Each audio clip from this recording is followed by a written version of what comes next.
আপনারা মনে করেন এখানে বহুতল ভবন দেখার জন্য পর্যটকরা আসে, আসলে পর্যটকরা বহুতল ভবন দেখার জন্য আসে না। এখানে আসে মানুষ প্রাকৃতিক কিছু দেখার জন্য, এখানে আসে জীববৈচিত্র্য কিছু দেখার জন্য। ঢাল নাই তলোয়ার নাই নিধিরাম চর্দার, এই চক্রটি শুধুমাত্র পরিবেশের দোহাই দিয়ে, প্রকৃতির দোহাই দিয়ে কক্সবাজারের উন্নয়নের গতিকে থমকে দিতে চায়। সমুদ্রের নোনা জল ছুঁয়ে যাওয়া মৃদুদেহের কলথানে একসময় রাঙা হয়ে উঠত ধুধু বালিয়াড়ি। লাল কাঁকড়াদের সেই চঞ্চল বিচরণ, মিহিবালুর বুকে তাদের মৃদু ছন্দের আলপনা যেন ছিল সাগরের এক নিজস্ব উৎসব। মানুষের অবিরাম কোলাহল আর অবাধ দখলের ভিড়ে সেই মুগ্ধতার ক্যানভাস পিকে হয়ে এসেছে আজ। শুধু সেই কাঁকড়াই নয়, সৈকত জুড়ে সবুজ ছড়িয়ে রাখা সাগরলতা আর উপকূলের কত শত স্নিগ্ধ স্পন্দনও আজ নিঃশব্দে ঠাঁই হারিয়ে পড়েছে চরম অস্তিত্ব সংকটে। হারিয়ে যাচ্ছে প্রকৃতির নিজ হাতে আঁকা সেই শান্ত মায়াবী অপরূপ। দিনের পর দিন অস্তিত্ব সংকটে পড়া সাগরের বালিয়াড়িতে এবার হচ্ছে সড়ক নির্মাণ। সুগন্ধা থেকে সাইমন বিচ পয়েন্ট পর্যন্ত প্রায় 1.8 কিলোমিটার পর্যন্ত নির্মাণ হতে যাওয়া সড়ক নিয়ে সামাজিক যোগাযোগ মাধ্যমে চলছে বেশ আলোচনা সমালোচনা। কেউ এটিকে উন্নয়নের পদক্ষেপ বললেও পরিবেশবাদীদের অভিযোগ, এতে করে ক্ষতিগ্রস্ত হতে পারে সৈকতের পরিবেশ প্রকৃতি।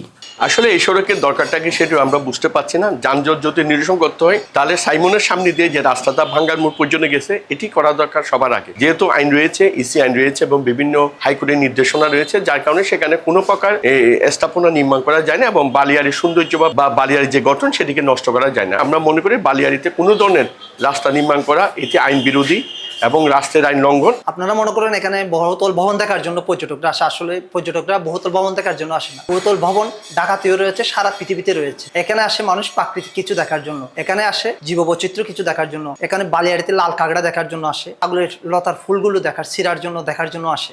সাগরের সাথে আমার ভূমির বা আমার সাথে সাগরের একটা ব্যালেন্স তো অবশ্যই থাকতে হবে। আমি যদি প্রকৃতির সাথে বিরূপ আচরণ করি, প্রকৃতি আমার সাথে বিরূপ আচরণ করি। এখন আমি যদি বালির পাশে যদি অবকাঠামো করি, তাহলে আমার ওই অবকাঠামোর কারণে বালিগুলো হচ্ছে শক্ত হয়ে যাবে। বালি যদি শক্ত হয়ে যায় তাহলে সাগরের ঢেউয়ের সাথে সেখানে ভাঙনটা খুব বেশি সহজ হয়ে যায়, যার কারণে এটা ন্যাচারালি আর কখনো মানে রেস্টোর করা সম্ভব না। অন্যদিকে এখন সড়ক নির্মাণ নিয়ে ইতিবাচক দাবি করে পর্যটন শিল্পে উন্নয়ন ও সৌন্দর্য বর্ধনে অবদান রাখবে মনে করছে অনেকেই। কক্সবাজারের পর্যটনের উন্নয়নে, পর্যটনের সম্প্রসারণে সহায়ক হবে, এতে তো সমস্যা থাকার কথা নয়। আর যারা এটার বিরোধিতা করছে এখানে নিশ্চয়ই কোনো মতলব আছে এবং আমরা এটার প্রতিবাদ জানাচ্ছি। এখানে যারা প্রতিবাদ করবে এই সড়কের জন্য জনগণ এই ভাওতাবাজি মেনে নেবে বলে আমরা মনে করি না। ঢাল নাই তলোয়ার নাই নিধিরাম চর্দার, এই চক্রটি শুধুমাত্র পরিবেশের দোহাই দিয়ে, প্রকৃতির দোহাই দিয়ে কক্সবাজারের উন্নয়নের গতিকে থমকে দিতে চায়। সাগরের মধ্যখানেও ওখানে 5 স্টার হোটেল আছে, বিচ লাগোয়া 50 তলা 40 তলা হোটেল আছে। আর কক্সবাজারে আওয়ামী লীগ একটা কালো আইন করে, যে ইটি আইন। এখন এরা বলে যে যে আইন করেছে সরকার এটা মানতে হবে। তাহলে যদি সরকার এটা মানে, তাহলে জুলাই আগস্টের পরে তো সরকারের কোনো আইন, আওয়ামী লীগের কোনো আইন এদেশে মানতে বাধ্য নয় রাষ্ট্র এবং জনগণ। এখানে যারাই বিরোধিতা করছে তারা কক্সবাজারের মানুষটা। জায়গার অর্থায়নে হওয়ায় এই সড়ক কাজ বাস্তবায়ন করবে কক্সবাজার পৌরসভা, আর কাজের দায়িত্ব পেয়েছে এনডিই নামে একটি ঠিকাদারি প্রতিষ্ঠান। প্রায় 65 কোটি টাকা ব্যয়ে নির্মাণ হতে যাওয়া সড়ক নিয়ে ঘোর আপত্তি জানিয়ে প্রকল্প পরিচালক ও ঠিকাদারি প্রতিষ্ঠানকে চিঠি দিয়েছে পরিবেশ অধিদপ্তর। কারণ তাদের মতেই বালিয়াড়ির উপকূলের গুরুত্বপূর্ণ প্রাকৃতিক প্রতিরক্ষা ব্যবস্থা। এর স্বাভাবিক গঠন পরিবর্তন হলে উপকূলীয় ক্ষয়, বালু সঞ্চালন, জলোচ্ছ্বাস ও ঘূর্ণিঝড়ের ঝুঁকি বাড়তে পারে। তাই ঝুঁকি মূল্যায়ন শেষ না হওয়া পর্যন্ত এই বালিয়াড়ির প্রাকৃতিক বৈশিষ্ট্য পরিবর্তনকারী কার্যক্রমে আইন ও আদালতের নির্দেশনা অনুসরণের অনুরোধ জানিয়েছে। একই সঙ্গে প্রকল্পের নকশা, পরিবেশগত ছাড়পত্র ও বিভিন্ন সরকারি অনুমোদন সহ 8 ধরনের তথ্য 3 কার্যদিবসের মধ্যে চেয়েছে পরিবেশ অধিদপ্তর। শুধু পরিবেশ অধিদপ্তর নয়, একই আপত্তি জানিয়ে সরব হয়েছে বাংলাদেশ পরিবেশ আইনবিদ সমিতি বেলা। সড়ক নির্মাণের সব কার্যক্রম বন্ধের দাবি জানিয়ে 2 সচিব, কক্সবাজারের ডিসি এবং ঠিকাদারি প্রতিষ্ঠান সহ 10 জনকে আইনি নোটিশ পাঠিয়েছে তারা। পাশাপাশি এলজিডি কক্সবাজার কার্যালয়ের সামনে প্রতিবাদ সভা করেছে সাধারণ ছাত্ররা। এছাড়া বাপা কক্সবাজারের পক্ষ থেকেও দেয়া হয়েছে জেলা প্রশাসক বরাবর স্মারকলিপি।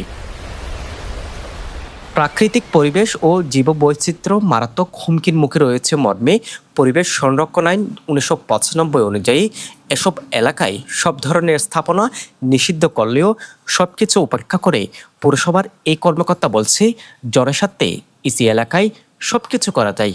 ইসি এলাকা বলতে জনস্বার্থে, এবং জনস্বার্থে যদি কোনো কিছু সরকারের মহাপরিকল্পনার অংশ হিসেবে করা হয়, সেক্ষেত্রে আসলে আমি ইসিএ এলাকায় যে কোনো ধরনের অবকাঠামো সড়ক নির্মাণ করা যাবে না, হ্যাঁ, এই ধরনের কিন্তু ইসিএ ওই আইনে কিন্তু আমি জানি না বলা আছে কিনা। জনস্বার্থে সব কিছুই করা যাবে, আর এটি তো জনস্বার্থেই এই সড়কটি হচ্ছে। একদিকে পরিবেশ, জীববৈচিত্র্য, অস্তিত্বের সংকট, অন্যদিকে উন্নয়নের যাত্রা। তাতে কারো সম্মতি আবার কারো আপত্তি। তবে শেষ পর্যন্ত আদৌ কি হচ্ছে কিনা এই সড়ক, এটির মধ্যে দ্বিধাদ্বন্দ্বে কক্সবাজারের মানুষ। তবে মানুষের প্রত্যাশা উন্নয়ন যেমন দরকার, তেমনি পরিবেশ প্রকৃতির ধ্বংস না হয় মতো দরকার টেকসই পরিকল্পনা। সাজন বড়ুয়া, সাজু, পেনোয়া নিউজ।